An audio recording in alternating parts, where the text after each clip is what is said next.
ప్రేక్షకులందరూ నమస్కారం. ఈరోజు మన స్టూడియోలో ప్రముఖ ఆధ్యాత్మికవేత్త, వేదిక్ ఆస్ట్రాలజర్ అవినాష్ దాస్ గారు ఉన్నారు. ఏప్రిల్ మాసంలో ధనుసు రాశి వారికి ఎలాంటి ఫలితాలు ఉండబోతున్నాయో గురుగారిని అడిగి తెలుసుకుందాం. నమస్కారం గురుగారు. నమస్కారం అండి. ఓం నమ శివాయ, ఓం నమో వెంకటేశాయ. గురుగారు, ఏప్రిల్ మాసంలో ధనుసు రాశి వారి పరిస్థితి ఏంటంటారు? ఎలాంటి రిజల్ట్స్ ఉండబోతున్నాయి? ఏప్రిల్ మాసంలో ధనుస్సు రాశి వాళ్ళకి ఎలా ఉండబోతుంది చూద్దాం. ధనుస్సు రాశి అంటే గురువు బేస్డ్ రాశి. గురువుకి బెస్ట్ ఫ్రెండ్ మనం చెప్పాలంటే చంద్రుడు. Also Guru feels comfortable with సూర్యుడు. గురువు వెళ్ళి 5th హౌస్లో కూర్చుంటున్నాడు. సూర్యుడు అంటే ఆత్మ, గురుడు అంటే ధర్మం. సూర్యుడు 5వ ఇంట్లో ఉన్నాడు కాబట్టి మంచి ప్లస్. సో ఇప్పుడు జరిగేది ఏంటంటే వీడు తన హెల్త్ ఇంప్రూవ్ చేసుకోవడానికి చాలా ఆల్రెడీ ఏదన్నా సమస్యల్లో ఉన్నారా ఆరోగ్యపరంగా సమస్యల్లో ఉన్న వాళ్ళు ఉంటారు, ధనస్సులో సమస్యలు ఉన్న వాళ్ళు ఉంటారు.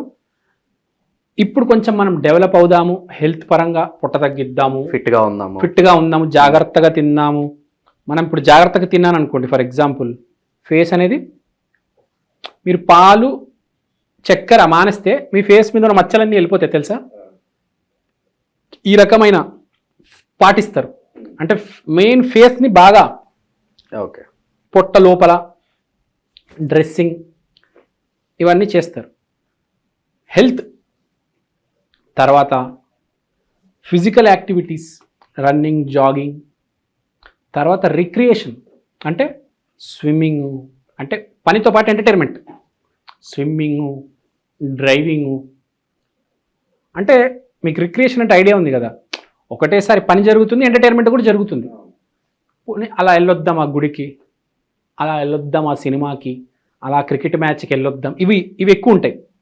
సో రిక్రియేషన్, ఎంటర్టైన్మెంట్ ఎక్కువ ఉంటుంది ఈ నెల వీళ్ళకి, మన ధనుసు రాశి వాళ్ళకి. తర్వాత 8వ ఇంట్లో కుజుడు. 8వ ఇల్లు అంటే ట్రాన్స్ఫర్మేషన్, డామినేషన్. దాంట్లో కుజుడు విపరీతంగా ఉన్నాడు, విపరీత పరిస్థితిలో ఉన్నారు. సో వీళ్ళకి ఏంటంటే సింపుల్గా చెప్పాలంటే మామూలుగా ధనుసు రాశి వాళ్ళు చాలా కూల్గా ఉంటారు. ఒక స్ట్రోక్ అంటే ఏంటి, ఒక సిచ్యువేషన్ ముందుకు వస్తుంది, ఇప్పుడు కొంచెం ఇబ్బంది పడతాడు అడ్జస్ట్ అవ్వడానికి. కానీ ఇబ్బంది ఎవరిస్తున్నారు ఇబ్బంది? కుజుడు. కానీ వీడు గురుతత్వ రాశి, కుజుడు ఫ్రెండ్స్. చాలా సింపుల్గా చెప్పాలంటే రాముడు గురువు, కుజుడు హనుమంతుడు. ఈ భూమి మీద మోస్ట్ స్ట్రాంగెస్ట్ గురువు ఇప్పటిదాకా ఎవరికి ఉన్నాడంటే రాముడికి. అత్యంత శక్తివంతమైన గురువు శక్తి రాముడిది. అత్యంత శక్తివంతమైన కుజశక్తి ఎవరిది? హనుమంతుడిది. హనుమంతుడు ఎంత మంచి ఫ్రెండ్సో మనకు తెలుసు. సో ఒక విపరీతమైన ఈవెంట్ జరిగితే మంచి జరుగుతుంది వీడికి ఏదో ఒకటి జరిగి ఎవరో ఒక మాట అన్నారు, తిట్టారు, వీడు డిసప్పాయింట్ అవుతారు, కానీ దానివల్ల వాడు మంచి జరుగుతుంది. ఎవరు తిట్టారు కానీ వీడు తర్వాత హ్యాపీ ఫీల్ అవుతారు, నా మంచిగా జరిగిందిలే ఆ భావనలో ఉంటాడు. వీడు నన్ను డామినేట్ చేయడానికి ట్రై చేస్తున్నాడు అని వాడు అనుకుంటాడు, కానీ మంచి జరుగుతుంది. ఎవడో ఒక మాట అంటాడు, కానీ తర్వాత తెలుస్తుంది, అర్రే ఆ మాట వాడు చెప్పాడు కాబట్టి నాకు ఇవాళ ఈ చైతన్యం వచ్చింది, భక్తి చైతన్యం, ఏదో ఒక చైతన్యం వచ్చింది. రాముడికి హనుమంతుడికి తెలిసినప్పుడే కదా వాళ్ళ పవర్ ఏంటో వాళ్ళిద్దరికి తెలిసింది. అప్పుడుదాకా వాళ్ళిద్దరికి తెలియదు వాళ్ళు ఏం చేయగలరని. వాళ్ళిద్దరు కలిసినప్పుడే మనం చూసాం కదా ఎంత పెద్ద యుద్ధం జరిగింది. హనుమంతుడికి తెలియదు వాడు లంక తగలబెట్టగలుగుతాడు, ఇండియన్ ఓషన్ని దాటగలుగుతాడు. రాముడికి తెలీదు నేను 10 తలకాయలు ఉన్న రావణాసుడిని చంపగలుగుతానని కదా. ప్రపంచంలోనే అత్యంత పవర్ఫుల్ రావణాసురుడు, వాడిని నేను చంపగలుగుతానని రాముడు కూడా తెలియదు అప్పుడు దాకా. వాళ్ళిద్దరు కలిసినప్పుడే కదా తెలిసింది. సో వాళ్ళ హిడెన్ ఎజెండా అంటే వాళ్ళకి తెలియని శక్తి అనేది వాళ్ళ ముందుకు వస్తుంది. అనుకోని సంఘటనలు జరగటం ద్వారా అది ఎంతవరకైనా మేలే అంటారు. అది ఒక సంఘటన అవ్వచ్చు, ఒక మాట కూడా ఒక సంఘటన. ఒక మనిషి ఎదురేడు 2 మాటలు చెప్పాడు, అది కూడా ఒక ఈవెంటే. వాడికి ఒక పవర్ అండ్ కెపాసిటీ తెలిసి వస్తుంది. ఓహో ఈ పని నేను బాగా చేయగలను, ఇదే ట్రై చేస్తే 10 ఏళ్ళ తర్వాత నాకు బాగా కలిసి వస్తుంది, ఒక 2 నెలల తర్వాత బాగా కలిసి వస్తుంది. అని వాడిలో ఉన్న స్ట్రెంగ్త్, వాడిలో ఉన్న వీక్నెస్ వాడికి తెలిసి వస్తుంది. చాలామందికి వాడి గురించి 10 పాయింట్లు రాయమంటే రాయలేడు.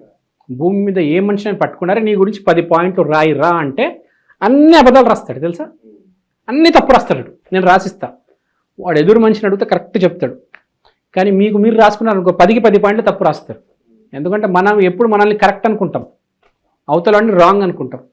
కానీ మనల్ని చూసేవాడు గమనించేటట్టు తెలుసు మనలో ఎంత ప్లస్ ఉంది ఎంత మైనస్ ఉంది కదా.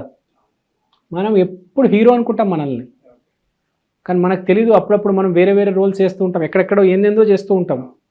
సో మనలో ఉన్న పవర్ ఏందో మనకు తెలుస్తుంది. అది కాకుండా ఉగాది కాబట్టి ప్రతి మనిషి క్యాలిక్యులేట్ చేసుకుంటాడు ఒకసారి. సో ఆ క్యాలిక్యులేషన్ చేసుకునేటప్పుడు చాలా పాయింట్స్ రివీల్ అవుతాయి. నేను ఇది చేయకూడదు, ఇంతవరకే చేయాలి. సో జీవితంలో ఒక క్లారిటీ వస్తుంది, జీవితంలో క్లారిటీ వస్తుంది. ఇంతవరకు ఇదే చేస్తాను, ఇంతవరకు చేస్తాను, ఒక 9 నెలలు ఇది చేస్తాను, 9 నెలల తర్వాత నేను ఫీల్డ్ మారిపోతా, ఈ వ్యాపారం మార్చేస్తా, ఆ జాబ్కి ట్రై చేస్తా, ఇది ఇక్కడ వరకు అంతే. ఒక ప్లాన్ వేసేసుకుంటాడు, తెలిసిపోద్దాడికి నేను ఇది చెయ్యాలి అంటే పర్టికులర్గా తెలుస్తుంది. ఇప్పుడు సాఫ్ట్వేర్ అనుకోండి, ఆ కోర్సే చెయ్యాలి, ఆ కోర్స్ ఇప్పుడు తెలియదు, కోర్స్ తెలుస్తుంది. వ్యాపారం పునుగులు పెట్టాలి, పునుగులే పెడతా. అప్పుడు అక్కడ ఇడ్లీ పెడదాం అనుకుంటాడు, దోశ పెడదాం అనుకుంటాడు, మ్యాగీ చేద్దాం అనుకుంటాడు. లాస్ట్ ఏంటంటే పునుగులకే ఫిక్స్ అవుతాడు. పునుగులే బాగా సేల్స్ అవుతాయి నాకు తెలుస్తుంది. సో పునుగులే పెడతాడు. సో జీవితంలో ఇక మీదట మనం ఎలా ప్రొసీడ్ అవ్వాలి, ఏం చేస్తే బాగుంటుంది అనేది ఒక క్లారిటీ అయితే వచ్చేస్తుంది. ఓకే గురుగారు, అలాగే నిరుద్యోగులు, వ్యాపారస్తులు వీళ్ళ పరిస్థితి ఎలా ఉందంటారు? నిరుద్యోగులుగానే ఉంటారు. ఎంతకాలం పట్టవచ్చు అంటారు మరి వీళ్ళ గుడ్ న్యూస్ వినడానికి? అదే చెప్తున్నా, ఇంట్లో హ్యాపీగా కూర్చున్నారు, ఇంట్లో హ్యాపీగానే కూర్చోండి, మీకు ఏ ప్రాబ్లం లేదు, అలానే ఉండండి హ్యాపీగా. మంచి 3 పూటలు తినండి, నిద్రపోండి, మీకు ఏ ప్రాబ్లం రాదు, అలానే ఉండండి. ఎందుకంటే కరెక్ట్ షష్టగ్రహ కూటమి 4వ ఇంట్లో జరిగింది కాబట్టి ఇంట్లో ఉండేవాడు నిరుద్యోగిగా అలానే ఉంటాడు. బేసిక్గా వాడు బయటపడాలంటే ఇంకా నామస్మరణ చేయాలి. షష్టగ్రహ కూటమితో స్టార్ట్ అవుతుంది సంవత్సరం అంటే పనికొచ్చేవాడు ఎట్లనే బాగుపడతాడు. పనికిరానోడు నిరుద్యోగి అంటే కష్టపడుతున్నాడు అంటే వాడికి ఏ రోజైనా వస్తుంది. పని చేయట్లేదు నిరుద్యోగి అన్ని రకాలుగా వాడు ఏం చేయలేడు. సరే, తర్వాత ఇంట్లో గొడవలు అవుతాయి. షష్టగ్రహ కూటమి 4వ ఇల్లు. వైవాహిక జీవితంలో కూడా ఏమైనా ఇబ్బందులు రావచ్చు అంటే? వైవాహిక జీవితంలో ఇబ్బంది, ఇంట్లో అమ్మ, నాన్న, చెల్లి, అక్క, తమ్ముడు, ఫ్యామిలీ మెంబర్స్ అందరికీ ఇబ్బంది పెడదామని చూస్తారు. పిచ్చ టెన్షన్, పిచ్చ ఫ్రస్ట్రేషన్ క్రియేట్ చేస్తారు వీడికి. వీడు ఇబ్బంది పడతారు కొంచెం. నేనేదో కెరియర్ ప్లాన్ చేసుకుంటున్నాను, నేనేదో హ్యాపీగా టూర్లకు వెళ్తున్నాను, స్విమ్మింగ్ చేస్తున్నాను, సినిమాలకు వెళ్తున్నాను, మధ్యలో ఫ్యామిలీ గోలేంద్రా బాబు, ఫోన్లో ఆపంటారా ఆయన, చచ్చిపోతున్నాను, ఇదేంటి రాలేనురా బాబు ఇప్పుడు ఊరికి, నా వల్ల వదరా నాయన. ఫ్యామిలీ డిస్టర్బ్ చేస్తుంది, ఫ్యామిలీ వల్ల డిస్టర్బ్ అవుతాడు. కానీ పెద్ద పట్టించుకోడు, అది వాళ్ళు ఇబ్బంది పెడుతుంటాడు, ఈయన పెద్దగా పట్టించుకోడు. ఓకే, ఇక ఇన్వెస్ట్మెంట్స్ పరంగా ఎలాంటి వాటిలో పెట్టుబడులు పెడితే బాగుంటుంది అంటారు గురుగారు? వీళ్ళకి చాలా క్లారిటీ వచ్చేస్తుంది దేంట్లో పెట్టాలని. మెయిన్గా లైక్ స్పెసిఫిక్గా దీంట్లో పెట్టాలంటే ఏమన్నా వ్యక్తిగత జాతకం చూపించుకోవాలంటారు? ఏదైనా గోల్డ్ కొనే ఇన్వెస్ట్మెంట్ కనిపిస్తుంది. ఓకే, ఏదైనా గోల్డ్ కొంటే కొనొచ్చు. ఇన్ఫ్లుయెన్సర్స్ యూట్యూబ్లో ఇన్వెస్ట్మెంట్ చేయొచ్చు. అంటే ఇప్పుడు స్టాక్ మార్కెట్లో ఉంటే మళ్ళీ ఫార్మాలో ఇన్వెస్ట్మెంట్ చేయొచ్చు. అంటే చాలా రకాలు. ఇప్పుడు ఒక్కొక్క మనిషికి ఒక్కొక్క వచ్చేస్తుంది. ఇప్పుడు మీరు సాఫ్ట్వేర్లో ఉన్నారు, మీకు మళ్ళీ మారిపోతారు. మీరు మెడిసిన్లో ఉన్నారు, మీకు మళ్ళీ మారిపోతుంది ఇన్వెస్ట్మెంట్ అనేది.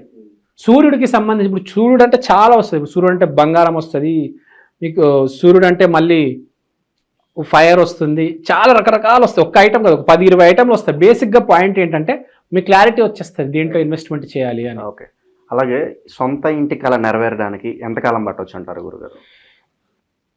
సొంత ఇంటి కళ ఇచ్చేది 4వ ఇల్లు. 4వ ఇంట్లో షష్టగ్రహ కూటమి జరుగుతుంది. అసలు మర్చిపోండి, అది గందరగోళం ఉంటుంది. కానీ ఆ థాట్ ఉంటుంది, ఆ థాట్ ఉంది, కట్టాలి, ఇల్లు కట్టాలి అని థాట్ ఉంది. కానీ షష్టగ్రహ కూటమి అక్కడే జరుగుతుంది కాబట్టి గందరగోళం ఉంటుంది కొద్దిగా. పనులు త్వరగా ముందుకు వెళ్ళలేవు, ఆ పనులు ఆ ఐడియా రాదు, వచ్చిన ఆ పనులు ముందుకెళ్ళవు, ఇరుక్కోవడము, ఇది అది అది ఒక బీజం అయితే పడుతుంది. అది ముందెళ్ళాక క్లారిటీ వస్తుంది. చాలా టైం ఉందండి. కొన్ని మిశ్రమ ఫలితాలు అయితే కనిపిస్తున్నాయి. మరి బెటర్ రిజల్ట్స్ పొందడానికి మంచి రెమెడీస్ ఏమైనా ఉంటే తెలియజేయండి గురుగారు. ధనుసు రాశి అంటే శ్రీ గురుదత్త జయ గురుదత్త, శ్రీ గురుదత్త జయ గురుదత్త, శ్రీ గురుదత్త జయ గురుదత్త. ఇంకోటి ఏ పని చేసినా కొంచెం క్యాలిక్యులేటెడ్గా చేయాలి. క్యాలిక్యులేటెడ్ రిస్క్ అంటారు కదా, అలా స్లోగా చేసుకుంటూ వెళ్ళండి. సక్సెస్ మీ వైపే వస్తుంది. తొందరపడొద్దు, కూల్గా ఉండండి. మీ ఫ్యామిలీ వాళ్ళతో గొడవపడొద్దు, సైలెంట్గా క్లోజ్ చేసేయండి సిచ్యువేషన్. అది బేసిక్. ధనుసు రాశి వాళ్ళకి బాగానే ఉంది, పర్లేదు. ఓకే, చాలా బాగా వివరించారు గురుగారు. ధన్యవాదాలు. ధన్యవాదాలు. Thank you.